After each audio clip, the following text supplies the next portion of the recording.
အားလုံးပဲမင်္ဂလာပါဒါလေးကြပါကျွန်တော်နေတိုးနဲ့ပတ်သက်တဲ့ပြဿနာတွေရဲ့နောက်ဆက်တွဲဒုတိယပိုင်းကိုဆက်ပြောပါမယ်ကျွန်တော်တို့ဒီနေတိုးရဲ့ဝါဒပြန်ရုပ်ရှင်လေးထွက်လာတာတော်တော်လေးကောင်းတယ်လို့ကျွန်တော်ကတော့အဲ့လိုပဲမြင်တယ်ဘာကြောင့်လဲဆိုတော့ဒီຫນွေဥတော်လိုင်းရဲ့အင်အားစုຫນွေဥတော်လိုင်းရဲ့အင်အားစုလို့တော့မသုံးချင်ဘူးပေါ့လေနော် UNG လဲအောက်ကနလဘိန်းတုံးတွေရဲ့မျက်နှာဖုံးတွေကကွာကျသွားတယ်လို့ပြောလို့ရတယ်နော်ရခိုင်တွေပေါ်မှာတော့နားလေပါပြီအရန်ချစ်ပါပြီလေးစားပါပြီတော့အာရခတက်တော်ကိုအားကိုးပါတယ်လေးစားပါတယ်ဆိုတဲ့ဒီမျက်နှာဖုံးတွေကဒီနေရာမှာကွာကျသွားတယ်နော်စစ်ကောင်စီရဲ့ဝါဒဖြန့်တာကတော့အောင်မြင်တယ်လို့ပြောလို့ရတာပေါ့နော်ဆိုတော့ဒီຫນွေဥတော်လိုင်းရဲ့အင်အားစုတွေနဲ့ကျွန်တော်တို့တွေအာရခတက်တော်တို့မသုံးဘူးဒီနေရာမှာရခိုင်တွေနဲ့လို့ပဲသုံးတယ်နော်ရခိုင်တွေနဲ့ကြားမှာပလိပက္ခလို့ဖြစ်သွားတဲ့အတွက်ကြောင့်မလို့နော်လူမျိုးရေးဘာညာညာပေါ့လေနော်ဒါမျိုးတွေအသွင်နည်းနည်းဆောင်သွားတယ်ဆိုတော့ဒါတွေနဲ့တော့မှပြီးသွားဆိုတော့မပြီးသေးဘူးရခိုင်တွေကတော့အေးအေးကြောင်းပဲနော်နေတိုးပေါ်မှာယုံကြည်မှုအပြည့်အဝရှိတယ်ဒီကောင်ကတော့စစ်ကောင်စီနဲ့လက်ဝက်ခံမဟုတ်ဘူးဆိုတာအပြည့်အဝယုံကြည်တယ်နော်ဘာကားပဲထွက်ကျွန်တော်တို့အပြည့်အဝယုံကြည်တယ်နော်နေတိုးပေါ်မှာအပြည့်အဝယုံကြည်တယ်ကျွန်တော်တို့မယုံကြည်တဲ့ဒေါက်တာအေးမောင်တို့နော်ဆိုမရဇာလင်းတို့ဆိုကျွန်တော်တို့ပြောတာပဲဒီကောင်ကတော့စစ်ကောင်စီနဲ့ပေါင်းသွားတဲ့ကောင်ဆိုတာကျွန်တော်တို့အတီးပြုတ်ပြီးပြီဆိုလို့ရှိရင်နော်ဗမာအင်အားစုတွေလေးဆဲကြတာပဲနော်ကျွန်တော်တို့ဘာမှမပြောဘူးနော်ဆဲမင်းတို့လေးဆဲကတော့လေးဆဲတာပဲနော်အဲ့ဒါကောင်းတယ်ဆိုတော့ဒီနေတိုးနဲ့ပတ်သက်တဲ့ခါကျတော့တစ်ဖက်သက်ဆန်လွန်ကြည့်တယ်အနုပညာရှင်တွေအများကြီးထဲမှာနေတိုးကိုပဲဥတည်ပြီးတော့ဆဲကြတာနော်ဘုန်းကြီးတွေရောလူတွေရောအကုန်ဆဲကြတာဆိုတော့ဒါကြည့်မယ်ဆိုလို့ရှိရင်နေတိုးအပေါ်မှာဘယ်လောက်တော့အငုံစိတ်တွေမုန်းတရားတွေဘယ်ကလေးကရှိနေတာလဲဆိုတာရှင်းမြင်နိုင်တယ်နော်ရှင်းမြင်နိုင်တယ်ကျွန်တော်တို့နားလေထားမှာကဒီစစ်ကောင်စီရဲ့ဝါဒဖြန့်တဲ့ရုပ်ရှင်ပေါ်မှာကျွန်တော်တို့ဘာတွေမှခံစားနေစရာအကြောင်းမရှိဘူးနော်စစ်ကောင်စီကသူရွေးကောက်ပွဲကျင်းပနိုင်ဖို့အတွက်အောင်မြင်ဖို့အတွက်သူလုပ်တယ်ဒါသူ့အလုပ်ကိုသူလုပ်တယ်ဟုတ်တယ်မလားကျွန်တော်တို့ target ထားမှာကကျွန်တော်တို့ focus ထားမှာကဒီစစ်ကောင်စီကိုဖြုတ်ချဖို့ပဲ focus ထားမှာနော်focus ထားမှာဒါအရေးကြီးဆုံးပဲအရေးကြီးဆုံးပဲသူကသူရွေးကောက်ပွဲကျင်းပပြီးလို့သမ္မတပဲတက်လို့ဒါသူ့ရဲ့ကိစ္စနော်ရွေးကောက်ပွဲကျင်းပလို့သမ္မတဘယ်နည်းဖြစ်မလဲပေါ့နော်တရက်ဖြစ်ရင်ဖြစ်မယ်တစ်ပတ်ဖြစ်မယ်တစ်လားဖြစ်ရင်ဖြစ်မယ်ပေါ့နော်ကျွန်တော်တို့စူးစမ်းနေရမှာဒီစစ်တပ်ကိုဖြုတ်ချဖို့ပဲစစ်ကောင်စီကိုဖြုတ်ချနိုင်ဖို့ပဲ focus ထားမှာဒါအရေးကြီးဆုံးပဲဆိုတော့ကျွန်တော်တို့လက်ရှိဒီ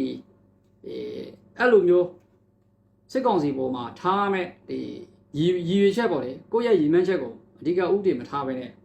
ဒီဝါဒပြန်ရုပ်ရှင်လေးတကူထွက်လာတဲ့အပေါ်မှာဇလန်တိုလေးအပေါ်မှာနေတိုးကိုမုံတီးတဲ့နာကျင်တဲ့စိတ်တွေကယုံလုံးပေါ်လာတယ်နော်ရခိုင်ပြည်သူတွေဒီကြားထဲမှာဒီလောက်နေတိုးဘက်ကနေကာကွယ်ပြီးပြောနေတဲ့ကြားထဲကနေပြီးတော့မရက်တတ်နိုင်တော့အောင်ဘိုးကြီးတွေရောအခုထက်ပြီးတော့ဆဲတာမှပတ်ဆက်တယ်နော်အဲ့တော့ຫນွေဥတော်လိုင်းရေးဆရာတော်ဆိုပြီးတော့ဒါပြည်သူတွေဘက်ကရက်တာကတော့ကောင်းပါတယ်နော်ຫນွေဥတော်လိုင်းရေးအကြောင်းပြုပြီးတော့ပြည်သူတွေဘက်ကရက်တည်တဲ့စကားတွေပါတယ်ပြောတယ်ဒါအမှန်တန်ကောင်းပါပါတယ်ဒါပေမဲ့ဘုန်းကြီးတစ်ပါးအနေနဲ့ပရုသဝါစာစကလုံးတွေနဲ့နော်ကျင့်ဝတ်သိက္ခာတွေရောဘာမှမရှိတော့နော်ရဟန်းသိက္ခာတွေအကုန်မေ့ကုန်ပြီနော်ပါရဇိကကြားတဲ့အသုံးတွေနဲ့ပြောဆိုတယ်နော်ဆိုတော့ရဟန်းသိက္ခာတွေမေ့ကုန်ပြီဆိုတော့ရှိတော့ဒါကပါရဇိကကြားတဲ့ပုံပေါ်အနေနဲ့သာသနာတော်ကနေပြီးတော့ပြစ်ပေးလိမ့်မယ်နော်ပြစ်ပေးလိမ့်မယ်ဆိုတော့ဒါဒီရဟန်းကတော့တွေ့တူတူပြောစရာမလိုတော့ဘူးနောက်တစ်ချက်ကဒီရန်ကုန်က UG တို့လက်နက်ကန်အားစုအဖွဲ့ပေါ့လေနော် UG အဲ့ဒီ UG တို့ဘာလို့ဆိုတာကတကယ်တော့ဒီလက်နက်တို့ကင်ထားတယ်ဒါပေမဲ့တော်လန်ရေးလုပ်တဲ့အဖွဲ့အစည်းမဟုတ်ဘူးရန်ကုန်မှာဒီကောင်တွေခပိန်းနှိပ်တွေအများကြီးမွေးထားတာခပိန်းနှိပ်တွေမွေးပြီးတော့ခပိန်းနှိပ်ခိုင်းထားတယ်ခပိန်းနှိပ်လို့ရလာတဲ့ဖုန်းတွေဆိုလို့ရှိရင်ဒီကောင်တွေပြန်ပြီးတော့ရွေးခိုင်းတယ်ပေါ့လေနော်ဖုန်းဆက်ကြည့်လိုက်ခပိန်းနှိပ်ပါသွားပြီဆိုဖုန်းဆက်ကြည့်လိုက်ဖုန်းဝင်တယ်ဖုန်းကင်တယ်ပတ်စံနဲ့လာရွေးပါဆိုလို့ရှိရင်အဲ့ဒီကောင်တွေပဲနော်အဲ့ဒီကောင်တွေလှုပ်ရှားနေတဲ့ကောင်ရဲ UG တို့အဲ့ဒီအုပ်စုတွေနော်မင်းတို့ရန်ကုန်ကလက်နက်ကင်တယ်ခပိန်းနေလို့ဖုန်းကင်ပြီဆိုလို့ရှိရင်အဲ့ဒီကောင်တွေအုပ်စုပဲနော်ဖုန်းမကင်ဘူးဆက်ပိတ်သွားပြီဆိုလို့ရှိရင်ဒါအပြင်ကခပိန်းနေပဲနော်အဲ့ဒါပေမဲ့ရန်ကုန်ကပြည်သူတွေကကြောက်ပြီးတော့ဒီကောင်တွေကိုစစ်ကောင်စီကိုလည်းကြောက်ရဒီကောင်တွေကိုလည်းကြောက်ရတယ်ဘာမှမပြောတာနော်အဲ့ဒါတခုလည်းဖြစ်တဲ့ကိစ္စမှာနေတိုးကိုဘယ်လောက်မုန်းလဲဆိုတာ statement ထုတ်တာတော့မှနေတိုးရဲ့ရှေ့မှာစကလုံးဆေးပြီးတော့ထုတ်တာနော်ဒါလက်နက်ကင်အင်အားစုမဟုတ်ဘူးနော်ဂုံတိတ်ကမရှိဘူးပြောလို့ရှိရင်ကျင်းဝတ်တိတ်ခါနဲ့လည်းမညီဘူးနော်မင်းတို့နိုင်ငံရေးအင်အားစုမဟုတ်နော်အဲ့တော့ခပိန်းတွေကခပိန်းနေစကားပဲပြောတယ်ဟုတ်ပြီလားဆိုတော့နောက်တစ်ချက်ကဇန်ခီเจ้าကိုထည့်ပြောမယ်နေနော်ဇန်ခီကတော့ဒီမြန်မာနိုင်ငံမှာတော်တော် ဆင်းရဲတဲ့ရုပ်ရှင်တွေရိုက်ခဲ့တယ်လို့ပြောလို့ရတယ်ကျွန်တော်တို့လည်းဒီကောင်းတွေကိုဇက်ကားတွေကြိုက်တယ်နော်နောက်ပိုင်းလူငယ်မျိုးဆက်တွေကြားမှာပေါ့လေနော်ဇန်ခီရဲ့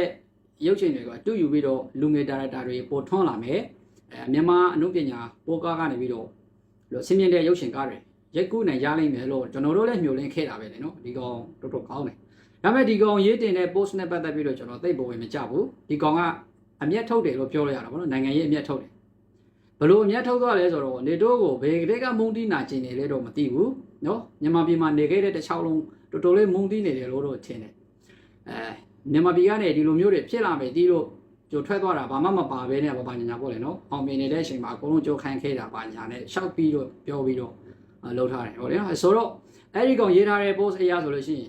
မြန်မာပြည်ကနေပြီးတော့ဘောင်းပြီးဖင်ပေါင်းနဲ့ထွက်သွားတယ်လို့မျိုးပြောနေတာနော်တကယ်တော့မင်းတို့ကအမေရိကန်နိုင်ငံသားတွေလေမင်းတို့မိန်းမရောမင်းတို့အမေရိကန်နိုင်ငံသားတွေလေနော်အမေရိကန်နိုင်ငံသားအမေရိကန်မှာအိမ်တွေခြံတွေတိုက်တွေကားတွေလုပ်ငန်းတွေနဲ့မင်းတို့ကြီးပွားချမ်းသာနေတာလေနော်ဘောင်းပြီးဖင်ပေါင်းနဲ့ထွက်သွားရင်လည်းဟိုမှာမင်းတို့ကငတ်ပြက်နေတာမှမဟုတ်တာနောက်တစ်ချက်ကမင်းတို့ရဲ့သားတော်မှနော်နောက်တစ်ချိန်မှာအမေရိကန်လိုနိုင်ငံမှာရွေးကောက်ပွဲတွေပါတယ်ဝင်ပြိုင်နိုင်တဲ့ဒီလိုအခွင့်အရေးမျိုးတွေရှိတဲ့သားတယောက်ကိုမင်းတို့မွေးထားတာလေနော်မင်းတို့ဘာကိုဖင်ပေါင်းနဲ့ထွက်သွားပြီးတော့ရစရာမရှိတော့ခွေးပြစ်နေတဲ့ပုံစံမျိုးဖန်တီးပြီးတော့နေတို့ပုံမှာအပြစ်တွေပုံချတာနော်ဒီမြန်မာနိုင်ငံမှာနေခဲ့တဲ့တစ်ချောင်းလုံးနေတို့ပုံမှာဘယ်လောက်ထိမုံတီးနာကျင်နေသလဲဆိုတော့ဒီအငုံစိတ်တွေပို့တာဗောနော်ဒါကိုပြောပြတာဟုတ်ပြီလားနောက်တစ်ခုဒီအနုပညာလောကကနေတိုးနဲ့အပေါင်းအသင်းတွေပေါ့လေနော်နေတိုးရဲ့ဘော်ဒါတွေအနုပညာညီကောင်မောင်နှမတွေအကုန်လုံးအငုံစိတ်တွေအကုန်ပေါ်ထွက်တယ်အကုန်ပေါ်ထွက်တယ်တကယ်ဆိုလို့ရှိရင်ဒီနေတိုးနဲ့ပတ်သက်ပြီးဒီရုပ်ရှင်ထွက်လာတယ်ဆိုလို့ရှိရင်နေတိုးကိုအန်အိုရမှာကိုနေတိုးကိုတကယ်မိတ်ဆွေလိုမျိုးတငယ်ချင်းလိုမျိုးနော်အကိုလိုမျိုးညီလိုမျိုးဘော်ဒါလိုမျိုးစိတ်ဆန်သဘောထားရှိတယ်ဆိုလို့ရှိရင်ဟာငါကောင်နေတိုးကြီးဒီလိုကားတွေထွက်လာတာငါမယုံကြည်နိုင်ဘူးဒါတခုခုတော့မှားနေပြီဒီကောင်ကတော့ဒီလိုလူမျိုးမဟုတ်ဘူးဆိုတာယုံကြည်တဲ့စိတ်အပြည့်အဝရှိရမယ်နော်ယုံကြည်တဲ့စိတ်ပြည့်ဝရှိရမှာစောင့်ကြည့်ရမှာငါကောင်ကတော့ဖိအားပေးခံရပြီထင်တယ်ဒီကောင်ဒုက္ခနဲ့တော့တွေ့နေပြီဒီကောင်ခက်ခဲအကြက်တွေရှိနေပြီဒီလိုစိတ်ကလေးတွေမွေးရမယ်အစားနော်အဲ့ဒီစိတ်တကောင်မှပုံမလာဘူးနော်နေတိုးနဲ့ပေါင်းခဲ့ပြီးတော့ကပ်ဖွားပြီးတော့နမေကြီးဖို့အတွက်နေတိုးကိုအမြင်ပြုပြီးတော့မင်းတို့တွေရုပ်ရှင်တွေရိုက်ခဲ့တယ်အောင်မြင်ဖို့အတွက်ကြိုးပမ်းခဲ့တယ်တကယ်ဒီနေတိုးဘုမှာလေးစားတယ်ဒီကောင်ကငါတို့အနုပညာလောကရဲ့စံပြပဲဒီကောင်ဒီလိုညီကိုစိတ်လေးစားတဲ့စိတ်ရှိတယ်ဆိုလို့ရှိရင်ဒီကောင်နောက်ဘက်မှာခံစားနေရပြီဒုက္ခရောက်နေပြီဆိုတာကိုချင်းစာစိတ်နဲ့ကြည့်ရမှာပေါ့နော်ဒါအမတန်ရေးကြည့်တယ်အဲ့ဒီအကောင်းမြင်တဲ့စိတ်မရှိဘဲနဲ့တခါလေးနေတို့ကိုဆေးဖို့ဆန်းရှင်းလို့ဖို့ပါပြဿနာပေါင်းစုံဖန်တီးလိုက်တာနော်ပြဿနာပေါင်းစုံဖန်တီးလိုက်တာအဲ့ဒီအတွေးခေါ်တွေနဲ့နိုင်ငံရေးလုပ်လို့မရဘူးနိုင်ငံရေးဆိုတာအနစ်နာခံရတယ်စွန့်လွှတ်ရတယ်နော်စွန့်လွှတ်ရတယ်ဆိုတော့မင်းတို့အနုပညာလောကကနေတိုးရဲ့ဘော်ဒါတွေနော်အများကြီးပဲနော်ဗလိန်းနေကြတာနော်အန်အော့နေကြတာဆိုတော့ပြောချင်တာကငါတို့နေတိုးမှန်တယ်လို့တော့မပြောလို့ဘူးပေါ့နော်မပြောဘူးနေတိုးမှန်တယ်လို့ဖင်ပိတ်ပြီးညင်းနေတာမဟုတ်ဘူးငါတို့ကနေတိုးပေါ်မှာနားလေဒီကောင်ရဲ့အာဝတွေမဟုတ်ဘူးဒီကောင်ရဲ့စိတ်ဆန္ဒတွေရတာတွေလောက်တာမဟုတ်ဘူးဆိုတော့ကောင်းကောင်းနားလေတို့မှာစိုးမြရာဇာလင်းတို့စိုးမရရာဇာလင်းတို့နော်ဟိုမှာဒေါက်တာအေးမောင်တို့စိုးမရရာဇာလင်းတို့နော်စစ်ကောင်တွေနဲ့ပေါင်းတဲ့ကောင်တွေငါတို့အတီးပြူတာဗောရခိုင်လူထုကအတီးပြူတယ်ဆေးကြတယ်မင်းတို့လည်းဆေးတာပဲငါတို့ဘာမှမပြောဘူးလေနော်ကြိုက်တဲ့လောက်ဆေးကြမင်းတို့ဘာမှမပြောဘူးဒါပေမဲ့နေတိုးတယောက်ကိုပဲဥတည်ပြီးတိုက်ခိုက်နေတဲ့အထဲမှာဒါကမဟုတ်သေးဘူးလေနော်သူ့ရဲ့လက်အောက်မှာငါတို့ကမင်းတို့မိဖတွေရောမလွတ်လပ်ဘူးလေနော်ဘယ်သူမှမလွတ်လပ်ဘူးတိုင်းသူပြည်သက်တစ်ခုလုံးကဒုက္ခရောက်နေကြတယ်နော်ပြီးရင်နေတိုးကဒါမျိုးတွေပေါင်းလို့ဘာလို့ညာလို့မင်းတို့ရဲ့အယူအဆနဲ့ကိုလေထင်ရမြင်ရပြောကြတာမင်းတို့ရောအဲ့ဒီစစ်တပ်ကထွက်လာတဲ့အသုံးဆောင်တွေအစားအစာတွေနော်အကုန်လုံးသုံးဆွဲနေကြတာပဲနော်လူငယ်တွေဆိုလို့ရှိရင်မိုးချောက်ရင်ဘီယာဆိုင်တွေမှာစစ်တပ်ကထုတ်တဲ့ဘီယာတွေတောက်ပြီးတော့နော်ဗိုလ်ချုပ်ထွန်းမြတ်နိုင်ကိုအတင်းပြောလိုက်နော်နေတိုးကိုအတင်းပြောလိုက်အတင်းတုပ်လိုက်နော်ပြီးလို့ရှိရင်မင်းအဲ့ဒီစစ်တပ်ကထုတ်တဲ့ဘီယာတွေတောက်ပြီးတော့စစ်တပ်ကိုလက်နဲ့ဝယ်ဖို့အထောက်ပံ့နေပေးနေကြတာမင်းတို့တွေနော်အဲ့တော့လုပ်ငန်းရှင်တွေရောအများကြီးပဲနော်စစ်တပ်ကိုအခွန်ဆောင်နေရတာတွေအများကြီးပဲအကုန်လုံးကဒီစစ်တပ်လက်အောက်ကနေမလွတ်မြောက်တဲ့ရွေးကတော့သူ့အတွက်အထောက်ပံ့နေဖြစ်နေရတယ်သူခိုင်းတာတွေလုပ်နေရတယ်စိတ်မပါရင်လုပ်နေရတယ်စိတ်မုန်းတွေထမ်းနေရတယ်ဟုတ်တယ်မလားဆိုတော့နိုင်ငံရေးအတွေးခေါ်တွေကမင်းတို့ကအမတန်နှိမ့်ကြတယ်အမတန်နှိမ့်တယ်ဒါကြောင့်ရခိုင်တွေကဘာမှတော့မပြောသေးတဲ့အနေထားမှာမင်းတို့ကအရင်ဦးဆုံးပူပင်နေကြတယ်ဟောလေဟာဒီကောင်ဗလိန်းနေကြတာအငုံစိတ်တွေပေါ်ထွက်လာပြီးတော့ နေတော့တယောက်ထက်ကိုပဲဆေးကြဆိုကြမုန်းကြပြဿနာတွေဖန်တီးကြတယ်ပြောကြတယ်နော်အများကြီးပဲနော်ဆိုတော့မင်းတို့ရဲ့မျက်နှာဖုံးတွေကွာကြပါတယ်ငါတို့ကဒီကောင်တွေမင်းတို့တွေတကယ်နားလေသွားပြီလို့ငါတို့ယုံကြည်ထားတာမင်းတို့ဒေါ်ဆန်းစုကြည်လက်ထက်မှာဖန်တီးခဲ့တဲ့နော်စစ်ပွဲတွေကိုငါတို့ခံစားခဲ့ရတဲ့ဒုက္ခတွေကိုမင်းတို့နားလေပြီကိုချင်းစာပြီလို့ငါတို့မင်းတို့ကိုယုံကြည်ထားတာဆိုတော့ကွာမင်းတို့ဒီလိုမျိုးအပြစ်ပြောရမယ်ဆိုလို့ရှိရင်ပတ်သက်ကြောင်းတွေကိုစဉ်းစားမယ်လေနော်နိုင်ငံရေးဆိုတာအကျိုးစီးပွားပေါ်မှာအခြေခံတယ်မင်းတို့ရဲ့ຫນွေဦးတော်လှန်ရေးအောင်မြင်ဖို့အတွက်ရခိုင်ပြည်သူတွေကိုစားပြုထားတဲ့အာရကတပ်တော်ကအများကြီးထောက်ပံ့နေပေးနေတယ်အများကြီးအကူအညီပေးနေတယ်နော်အများကြီးအကူအညီပေးနေတယ်ဆိုတော့ຫນွေဦးတော်လှန်ရေးအောင်မြင်ဖို့အတွက်အာရကတပ်တော်ကအများကြီးထောက်ပံ့တွေအကူအညီတွေနဲ့ဒီရှေ့ဆောင်လမ်းပြလုပ်နေတဲ့အနေအထားမှာရခိုင်ပြည်သူတွေကိုမင်းတို့နှိပ်ကွက်မယ်ပြောပလိုက်မယ်ဆိုပလိုက်မယ်နော်ဒါမျိုးတွေလုပ်ပလိုက်မယ်ဆိုတ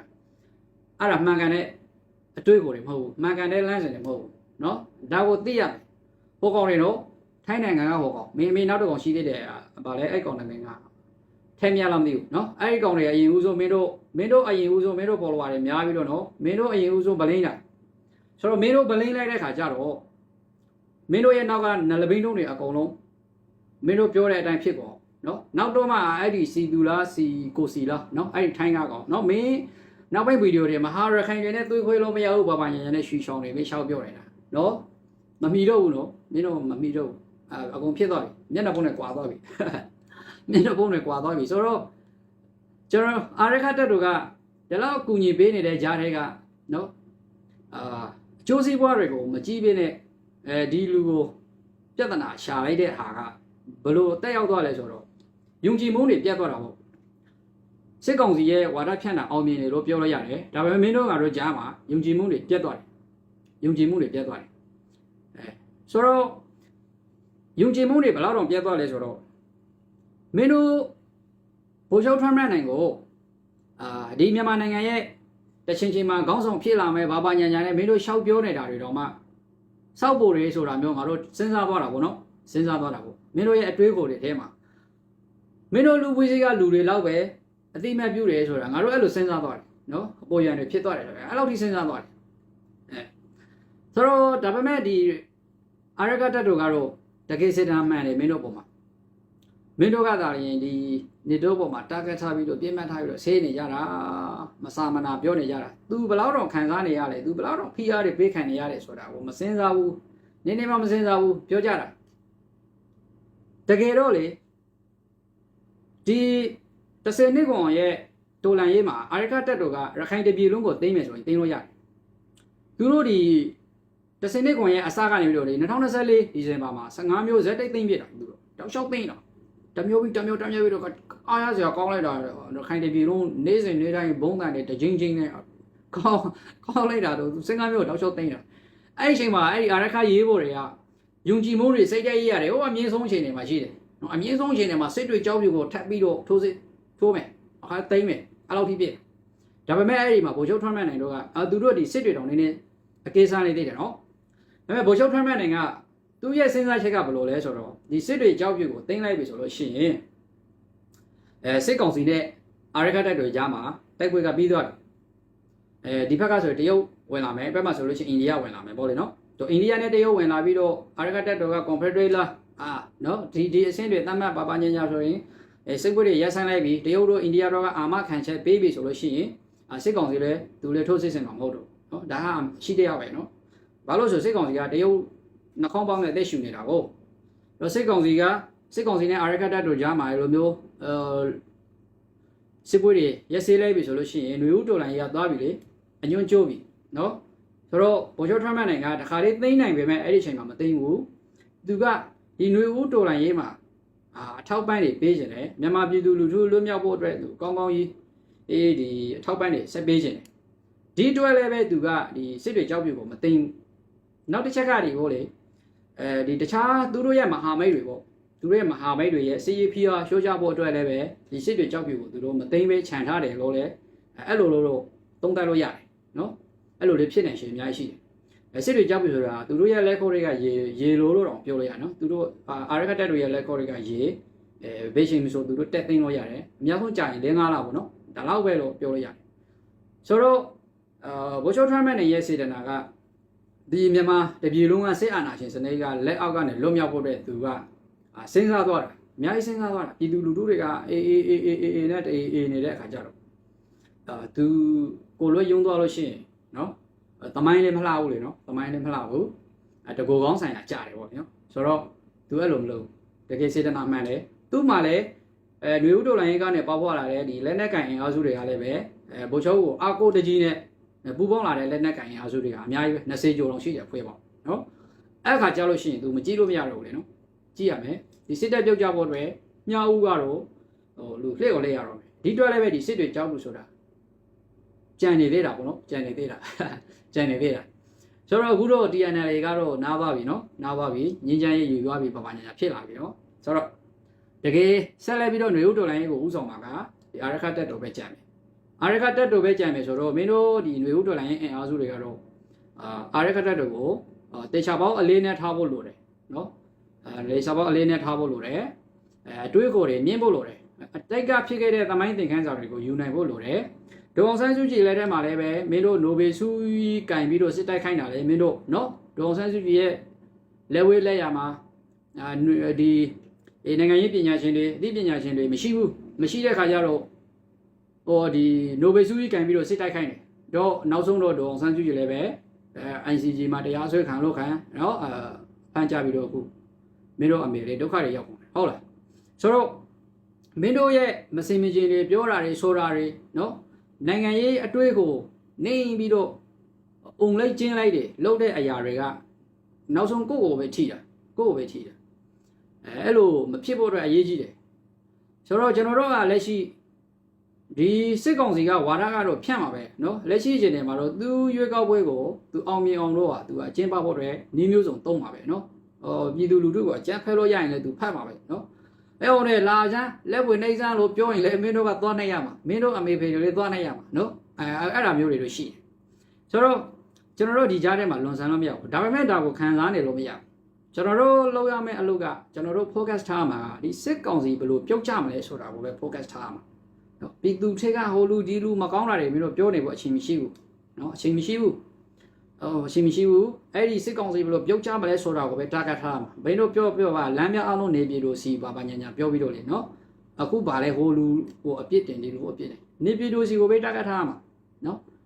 target ထားမှာအဲ့ဒါအရေးကြီးတယ်စစ်ကောင်စီကရွေးကောက်ပွဲကျင်းပလို့ပြီးသွားလို့သူ့ဟာသူသမားဒါပဲတဲလို့အဲ့ဒါသူကိစ္စနော်မင်းတို့တကယ် focus ထားမှာကအဲ့ဒီကောင်ကိုပဲရှင်းမယ်အဲ့ဒီစိတ်ဓာတ်ကိုပဲပြောင်းအောင်လုပ်မယ်ဆိုတော့အဲ့ဒီခံယူချက်ကိုနှလုံးသားထဲမှာနော်ဆွေးမြဲရိုက်သွင်းထားမှာတရေနိုးရင်လည်းအဲ့ဒီကောင်ကဖြုတ်ချမယ်ဆိုတော့အဲ့ဒီစဉ်းစားချက်နဲ့ပဲရှင်းတန်နေရမှာဒါအမှန်တန်ရေးကြီးတယ်ဆိုတော့ຫນွေဥတော်လိုင်းရဲ့နေပေါက်ပေါ်လာတဲ့လက်နက်ကင်အင်အားစုတွေကတော့ဟိုဘက်မှာအေးနဲ့ပေါင်းပြီးတော့နော်ကပ္ပစာဖက်တွေကိုရောက်နေပြီနော်ကပ္ပစာ14တို့16တို့အမှအဲ့ဖက်တွေကိုဆိုရိုးမယ်ဆိုတော့အဲ့လောက်ထိစူးစမ်းနေတဲ့အချိန်မှာလည်းတစ်ဖက်ကကြည့်မယ်ဆိုရင် UNG ကဟိုမှာနော် UNG ကလည်းပဲအာရခတက်တို့ကိုဟိုနောက်ကျိုးဓာတ်နဲ့ထိုးနေတာကြည့်ပါဦးမင်းတို့လုံနေတဲ့လုံရတယ်နော်အမတန်ဘယ်လိုယုံကြည်ရမလဲဆိုတာယုံကြည်ချက်တွေပေါ့လေနော်စဉ်းစားကြရတယ်အများကြီးပေါ့ဆိုတော့အဲ့ဒါတွေအခုဖြစ်တဲ့ကိစ္စမှာသတိထားဖို့ဆင်ခြင်ဖို့ပြောနေတာနော်နေတို့ကိုမှန်တယ်ဆိုပြီးတော့ငါတို့ကဇွတ်မှန်တယ်လို့ပြောနေတာမဟုတ်ဘူးငါတို့ကနေတို့ကိုယုံကြည်တယ်မင်းတို့လည်းပဲအနုပညာညီကိုမောင်နှမချင်းကြားမှာလက်တွေ့လာတဲ့ဒီညီကိုတွေကိုကာကွယ်ပေးရမယ်ငါဒီကောင်ကိုယုံတယ်ငါတို့အတူတူလက်တွေ့လာခဲ့တာဒီကောင်ရဲ့ကိုချင်းသိက္ခာတွေကျင့်ဝတ်တွေကိုယုံကြည်တယ်သူလေးလှုပ်တဲ့လောက်လှုပ်ခဲ့ပြီးပြီလေနော်